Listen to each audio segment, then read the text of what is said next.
சிலை போல் தந்து மனதை தவிக்க விட்டாளே.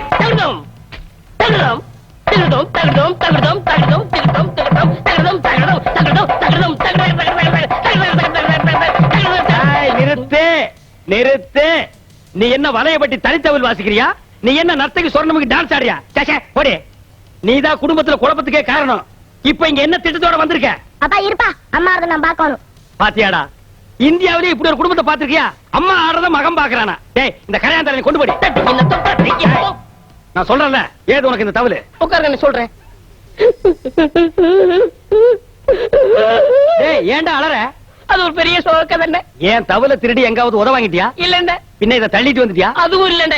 பக்கத்து ஊர்ல ஒரு தவுள் வித்துவான் என்கிட்ட கடன் வாங்கியிருந்தான். அட கடவுளே, நீயே ஒரு பிச்சைக்கார உன்கிட்ட கடன் வாங்கினானா? ஆமண்ணே, கடனை கேட்க போன இடத்துல திடீர்னு செத்து போயிட்டானே.